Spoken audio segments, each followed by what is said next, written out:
feel like every time we hear more about the next generation of consoles, it just gets worse and worse and just feels more and more dystopian. So there's a rumor going around or some news of just like an idea that's going. I don't think it's a fully fleshed out thing, but I do think that this idea has been like actually considered or is in consideration for both Xbox and Sony.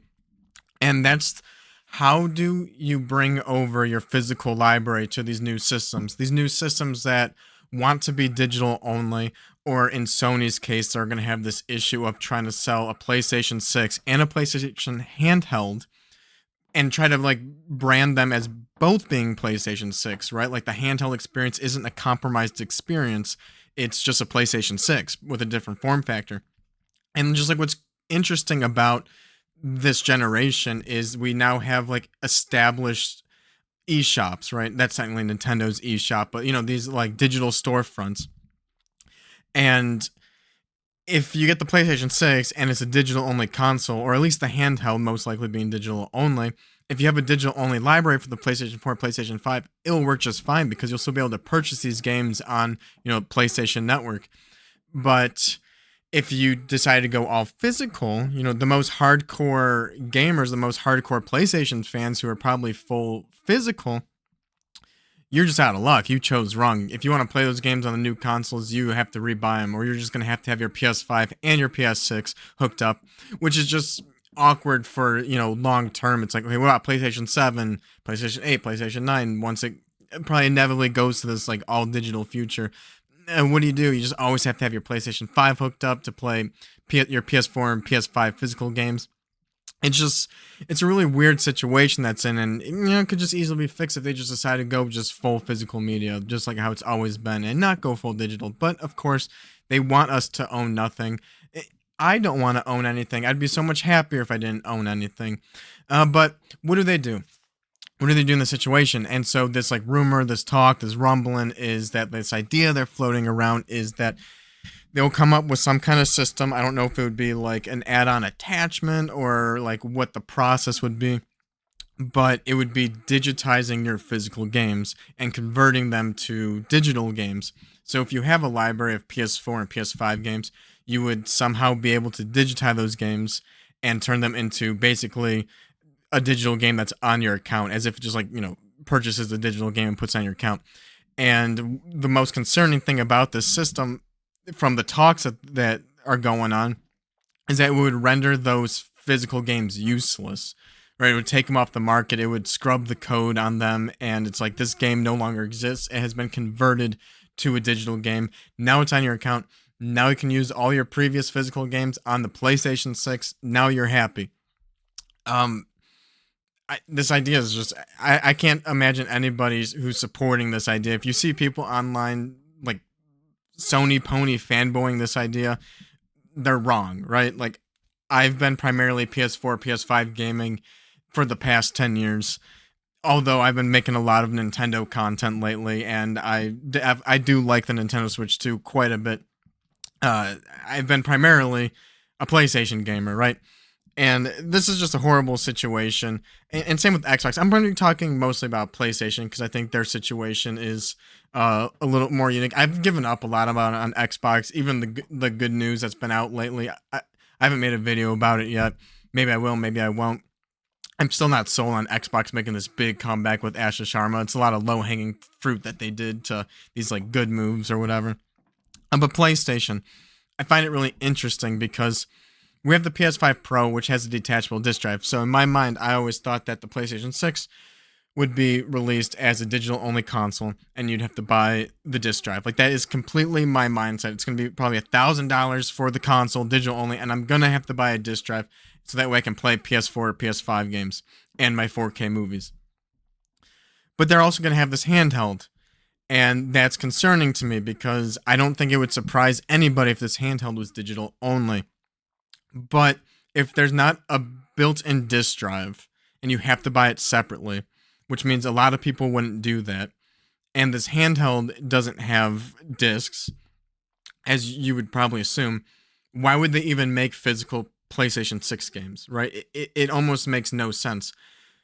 part of the news that's been going on that I saw that like Square Enix released a report that 85% of Square Enix's sales are digital. So that means like what they're going to produce physical PlayStation 6 games and sell them at retail stores like Target and Walmart for the 15% of people who are going to go out of their way to buy this disc drive. It doesn't make sense. And that's concerning to me. I have made a previous video about what I feel like is the best case scenario, and I still feel this way. And that would be that if Sony ends up doing like a game keycard route like Nintendo Switch 2, because you can't have a disc on the handheld system. You can only have some kind of like, game card, like, like a DS game or like a Switch game, and plug that into that. And so may as well have that same slot on the PlayStation 6 so they can sell games in stores. It doesn't matter what console you buy. You can buy these key cards, and that way at least we physically own the license of the game. I'm sure we're gonna have to download them, and that can make them cheaper. Game key cards are cheaper because they can't store 64 gigabytes of memory on them. So because Blu-rays are already super cheap, right? So like, yeah, maybe this might be more expensive. We'll see the rise of PlayStation games go up to $80 because they'd be physical like cards, but at least we would still own like something. That's, I think, is the best case scenario realistically going on, and that they would sell a disc drive for your PS4, your PS5, and in your movies, your 4K movies, a 4K Blu-ray player. There's a Sony, right? Like, they're in the movie business. I find it very hard to believe that they just wouldn't have like the ability to play movies. I do think they do want everybody to go digital only, right? I don't think it's going to be a seamless detachable disc drive like the PS5 had. I think they're going to go out of their way to make it ugly. It could be like plugged in as a USB, but at the same time, I feel like if there's a dock, kind of like the Switch 2's dock, for the handheld version, so you can hook that up to the TV. Of course, the graphics aren't gonna be as good as if you get like the home console version, because it's basically just like rendering on the handheld and then outputting to the TV. That dock would probably have USB ports just like the Switch dock, and I don't know why you couldn't put the disc drive in that. And it's just like, that's like a decent compromise if you have physical PS5 and PS4 games and you want the handheld PlayStation 6. You don't want the home console version of it. You are one of those gamers who like handheld PCs, handheld Switch 2s. Like, you just want to be a handheld gamer. Like, I feel like that's a decent compromise if you have these physical PS4, PS5 games, that you have to play those in dock mode if you get the handheld console. So I think that is all around the best case scenario, realistically, that if like Sony makes game key cards for the PS6 and that PS6 handheld and a detachable disc drive for movies, PS5, PS4 games, and also like you have to use that disc drive on the dock for the handheld mode, and you can only play those physical games with that handheld console in docked mode. And I don't know why they'd be so against selling this disc drive. Like, yeah, it's 15%. I feel like one thing that they could do to sell more of these like optional accessory disc drives is just put in PS1 and PS2 backwards compatibility, like true backwards compatibility. I feel like you would sell more of this if I can pop in a PS2 game and play it on the TV, with the new controller and just like with the HDMI. I feel like that would give more incentive instead of just like people with the backlog, because there'd be a lot of people who are even digital only gamers at this point who would still probably, I think it would make more sales with the PS2 and PS1 backwards compatibility, and if this is the route. So that's something I think they could do. But with this digitized system, again, I don't know how they would do it. I don't know if you would be doing it from the PS5, or if you would have to take it somewhere and they like just give you a license key and then they just throw the disc away. They destroy them so they're not circulating. Like, I don't know. But this would be, for this digital route, this is the only way I can see it happening. And I don't know if this is possible or not. I know with the Switch, that Switch cartridges are uniquely identifiable. And they have this, and it's been proven before because of like piracy. So if someone dumps the Switch 2 cartridge, that cartridge has that unique identifier, and like when you connect online, Nintendo can see like, is this card being used on multiple consoles, and then it'll know that it's been cloned, right? Or if it's been used multiple places at the same time, it'll know it has been cloned. And so I don't know if PlayStation 5 or PlayStation 4 discs are uniquely identifiable. I feel like that's a very key thing for this possible idea that I think they could do, in terms of best case scenario. Because if they are uniquely identifiable, then I don't see why they can't do something where so right now you install the PS5 disc on your PS5, right? So you put in the game, it has all the code on the disc, the full game, install on your disc. However, once it's on your console, now your disc is essentially a key card, right? It's a key. You still need to have the disc in your console to prove that you own it. And it's not doing any like kind of server side checking or anything like that, like a digital game. The key is on the disc. So the game's on the disc, you copy it to your console, and then it's just a key.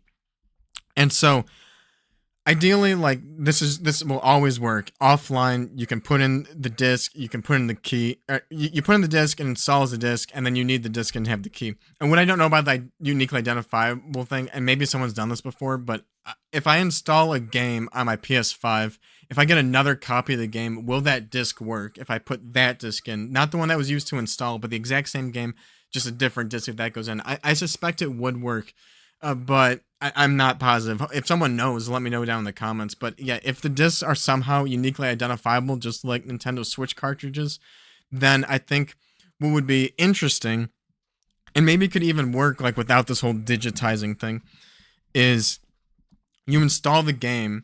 And of course, if you're gonna like digitize and convert your games to digital only, you're gonna have to be connected online, right? Like this whole digital only system or set like environment on PlayStation 6, that should surprise nobody. That will probably be like an always online console, which is funny. Like all these things we're talking about are like so reminiscent of 2013 Xbox One. Gamers back then had so much more backbone than they do now, right? Like they did not let that fly for the Xbox One. $600 PlayStation 3, gamers did not let that fly. And now we're just all taking it up the butt right now.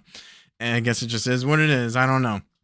There's going to just be some game on PlayStation 6 that like everybody needs to play. I'm sure I'd be guilty of that too. Like there's got to, if PlayStation 6 like and the next Xbox do like what like the Series X did, and there's no big must play launch title, like I don't know why you would even bother going into this environment without like a must play game, right? I'll never digitize my games and convert them to digital only. Like if there was a game on PS6, I'd be like, all right, I'll pick up a PS6, get that one or two games. Everything else I'm playing on PS5 because I am not digitizing these games and making it worthless or whatever. But besides making it worthless, so if it has a unique identifier to it and you install the game, like if you can like have a setting on PS5 where it's like, yeah, make it online only, then like when you install the game, I don't know why like Sony couldn't take that unique identifier and store it to their servers and store it to your account. And so, and then at that point, you don't need the disc in anymore. And then it acts just like a digital game. Like here's the digital game that was installed. It has like tied into it that unique identifier that was from the disc. That unique identifier is also stored on a server. And now you always have to be online. And every time you play the game, you have to online check in. But the difference is you don't no longer have to put the disc into your console, right? I feel like that'd be like if you can opt into that. If you have to always be online and always do a server check in every time you play your physical game, if you no longer have to put the disc in, I feel like that'd be something that people can stomach more. But if you sell the game and someone else buys the game and installs it and they connect online, that disc has that unique identifier and it goes to Sony's server, and Sony's server sees that's like, okay, now this unique identifier is now being tied to two different accounts, and they could be date time stamped or whatever. So they'll know that this new one that someone just bought this used game, installed it. This is a newer instance of this license, this unique identifier being tied to an account. Go look on every other account that has this unique identifier and clear it out. And so now, if you had that game on your console still installed and you sold the game and you were still playing it, because that'd be the whole, right? You buy a game, install it, and then you sell it off. You basically would have access to the game until someone else buys it and installs it, and then nukes your access to it with the identifier. I think that would be like the decent best case scenario. So it's like, yeah, if you could do this on your PS5 and I can put in my physical games on my PS5, get my licenses up to the cloud, to their servers, and then I just no longer have to put in my discs into the system, which is like why everyone's like, oh, buy digital, buy digital. I don't have to put my discs into the system anymore. Yeah, I have to always check in, but I'm always online anyway.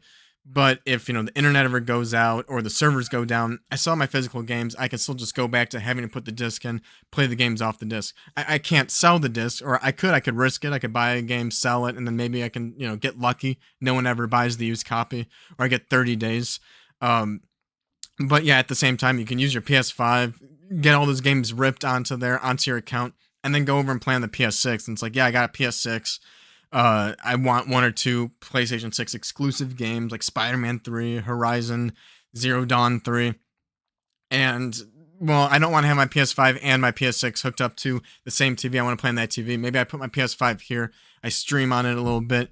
I upload all my games because I'm just like, right now I'm in a situation where I can't always be online, but I have the physical games and the console still work offline if I wanted to. So, maybe I need shelf space. I can put all the games back in you know in storage or whatever, and because the game license, the unique identifier is tied to my account, I can delete and re-download from the cloud as I want. That would be, I think, the best case scenario, because this whole, and if it doesn't have that unique identifier on the disc, I don't know if they could do anything like write it and create it.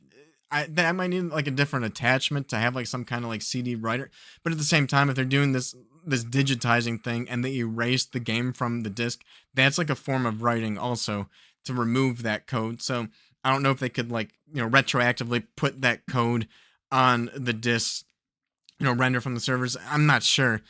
Uh, that I think would be the best case scenario, right? Because then your PS4, PS5 games you can get transferred over to the PS6, which is an all digital environment, assuming they don't do any kind of game key card things. But it might not have a disk drive, or if this one does have a disk drive, maybe PS7 doesn't have disk drive, and just get that library moved forward so that way when PS7 and 8 do come out, like you still have access and a way to play those games.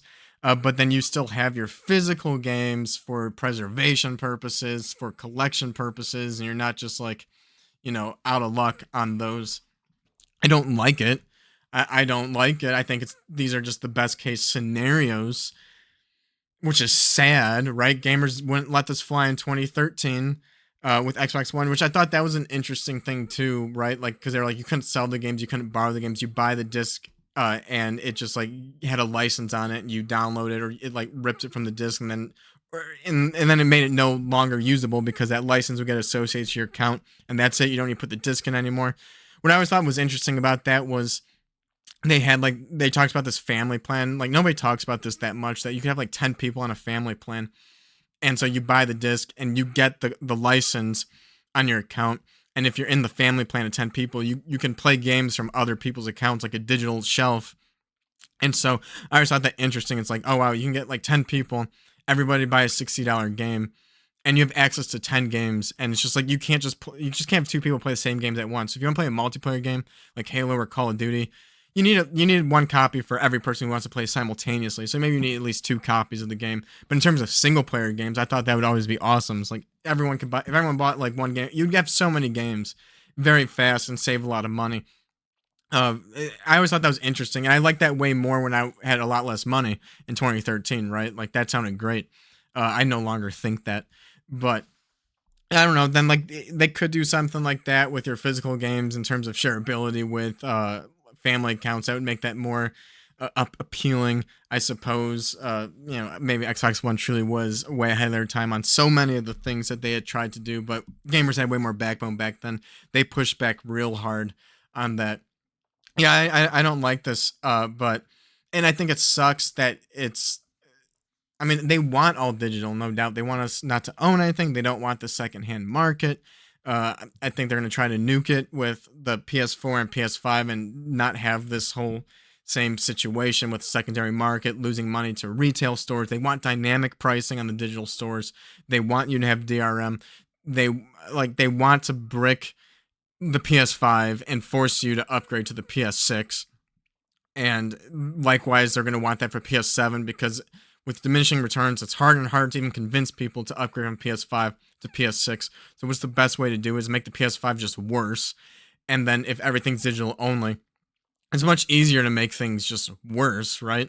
And like your phone, like your phone just stops working or the battery gets bad, and it's like, oh, after 3 years, it's like you basically need a new one because they put all these OS updates, bog it down, and what are you gonna do about it? You just get a new phone, and I think they want to kind of do that same system with PlayStation 6 and PlayStation 7. That's probably the only way they're going to sell hardware, and they need to get to this digital only thing. It just really sucks. It's like PlayStation's always been, the disc console, like with DVDs and Blu-ray and now 4K, and eh, it's like this handheld device. I'm like doing this, trying to hop on this trend of like the Switch 2, where it's like I don't even know how big of a trend it is, where handheld PCs haven't even truly matched what Nintendo's doing. And Nintendo had its identity with the Switch from the beginning, right? Like they had the game cards, and PlayStation is now gonna, like, they're just like stuck in this like rock and a hard place where it's like, do you go digital only? Well, PlayStation's always been disc. You have the 4 and the 5 with all discs. They can't do discs on the handheld. And they tried that, of course, with the PSP with like those like UMD discs or whatever, and like that was like a weird proprietary thing. So they can't do like full size discs to share between the six, like the home console and the handheld. They're already not even bundling like disc drives anymore with the PS5. You have to buy that separate. Square Enix is proving that like 85% of people are digital only, so it's like their market isn't even there. And it's just sad. It's just so sad that it's like gamers back on the PS3 wouldn't let this kind of stuff slide. 2013 Xbox One wouldn't let these things slide, and now we're just letting it slide. It's just so funny about like even talking about like every time I try to defend Nintendo Switch 2 game key cards, thinking that like this is as good as it's gonna get in the future.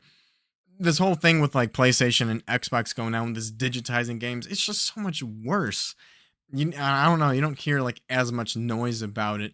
And I don't know. I do think the physical game key card is just the best way to keep ownership of those licenses without like having to. I mean, there's no situation here where this PlayStation 6 isn't like an online only console. If it's a digital only console, you have to connect online, right? Like everything about this console is going. If it's not digital only, it's gonna be online required, right? Like they're gonna take another step in that direction, and eventually like if they can't nail it down PS6 and get it all like flowing, then PlayStation 7 is going to be the always online digital only console, right? Like they're going to take a step. They're going to want to take the full step, but if they can't and it's going to be a transitional period, they're going to take a step.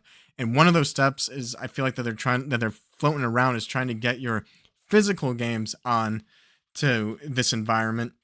Maybe just to help to sell these people on upgrading, right? Especially the people who want to upgrade from PS5 to the handheld only PS6. PlayStation has been it seems like they've been primarily a hardware console this PS5 generation, selling just hardware and accessories, and really not that many like first party games. And so I don't know, they need to sell hardware.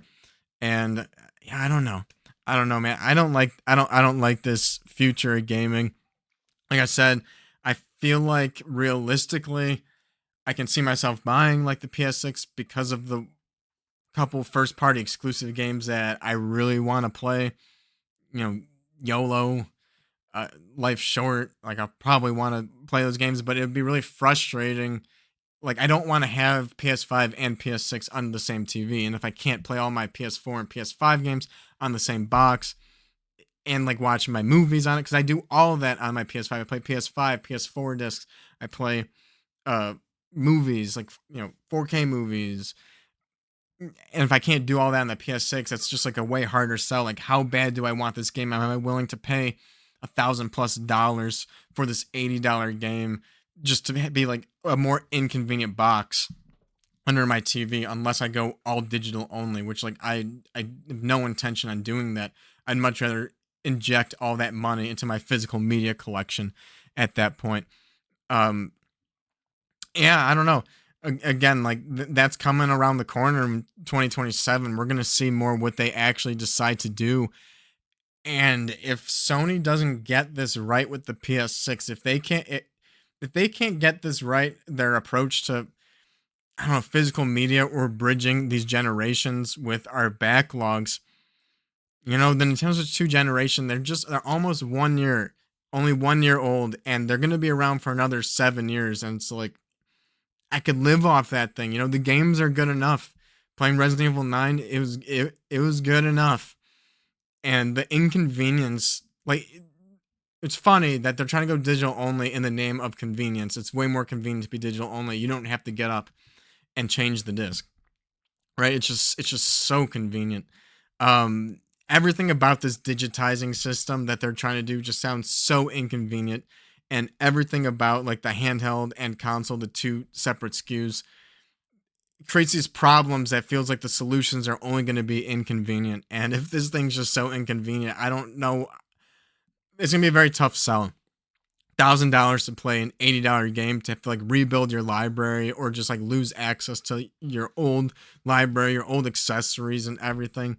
For what? For what? Some like extra ray tracing, some AI upscaling. Just for what? I don't know. What do you guys think? Like and subscribe if you enjoyed the video. I'll see you guys in the next one. Later.